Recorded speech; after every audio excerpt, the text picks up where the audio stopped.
When are you going to release Counter-Strike 2? September 27, 2023. So, here it is, Counter-Strike 2. We finally have it. After months in the limited test phase, people weren't sure when it was really gonna release, but luckily, Valve stuck to their summer 2023 promise. So if you're not in the loop, you're probably thinking one of two things. One being, there's no way this game is good. How can a modern game actually be fun and enjoyable? Or maybe you're on the side of, bro, it's in Source 2. How could it be bad? Well, that's what I'm here for today. Because there's no way a game like Counter-Strike 2 can be that divisive. Right?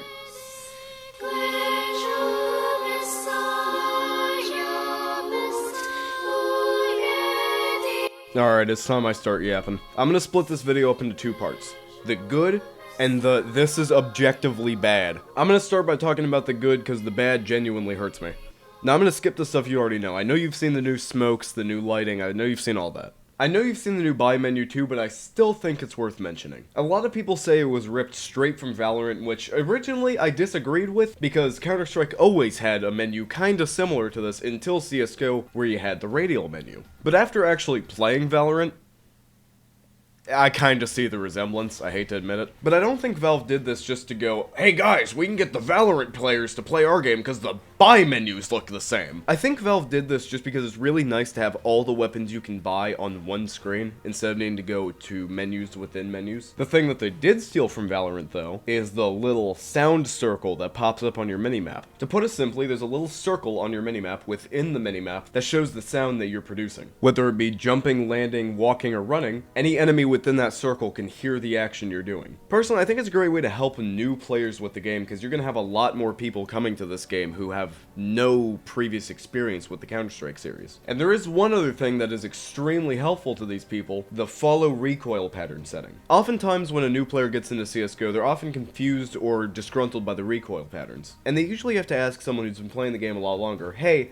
how do I get good with recoil patterns? To which I have to tell them, hey kid, you have to learn for yourself. I have over 1,000 hours in all the CS games combined. We all stumbled out of the gate when we had to learn, and you think I'll push you to the finish line? Please. You CS community so ignorant than 2010 CSGO community. And then they vote kick me because they can't handle the truth. But now with this new setting, your crosshair follows the recoil pattern of the gun you have. Keep in mind, it doesn't show where the next bullet is gonna go. It just shows where the next bullet is going in the pattern. There are some other nice things like the grenade cam in the practice mode. It's only in the practice mode. I don't know why people thought it was going to be in the main game. It's only going to be in the practice mode. And new Premiere is pretty nice too, and I think it might actually end up replacing competitive as the new try-hard mode for the game. However, if I have to play Vertigo one more time, I'm going to kill myself. Alright, it's time. I'm going to talk about the bad now. And I'm starting off with the one that hit the most.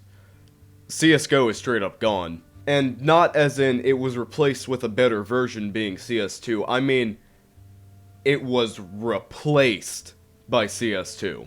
Don't believe me? Go check your achievements on CS2. There's only one now. Better yet, find CSGO in your library or on the Steam store. When they meant a free update to CSGO, they clearly meant it. And people are speculating why they didn't just make it its own separate game on Steam. Now, from a business perspective, it makes sense. You don't want to split up your player base, you don't want to host servers for both games, and you want everyone from the old game on the new game to help you test it and find bugs. However, some people think there was a more malicious reason behind this. Some believe this was done so all the positive reviews would be on CS2 instead of CSGO, because they believe that CS2 would have been review bombed. But why would it get review bombed? It's just an upgraded version of CSGO. Well, this game is not perfect. The game has some serious problems that can't really be overlooked. A lot of the guns feel a lot different, specifically the AK, you know, one of the most popular weapons to use in the entire game. There's some really weird network problems and straight up input lag on some devices.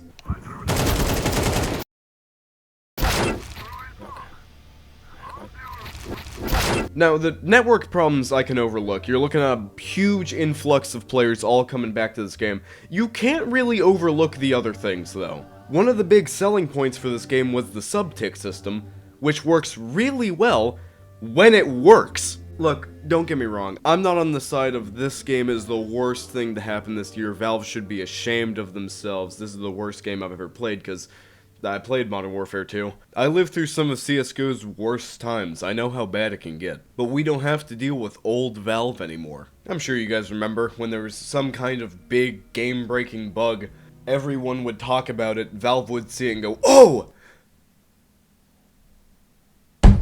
We ruined sprays." The best way we can help CS2 right now is not giving up on it. Now, I'm not saying ignore the problems, don't do that. But if people talk about these problems enough, Valve eventually has to fix them. Because CSGO might not be around anymore, but there's still alternatives. I don't know, maybe I'm wrong. A lot of people are suspecting the next update's gonna be a big content update. Cases, some kind of operation, new map, something like that. Personally, I really hope the next updates are just focused on making the game feel better and play better. That's just me though. Leave your thoughts in the comments on CS2, I really do want to know what other people are thinking about it. But, real quick, I'm going to wrap things up. I'm Manic Virus, and if you watched this far, thanks for watching.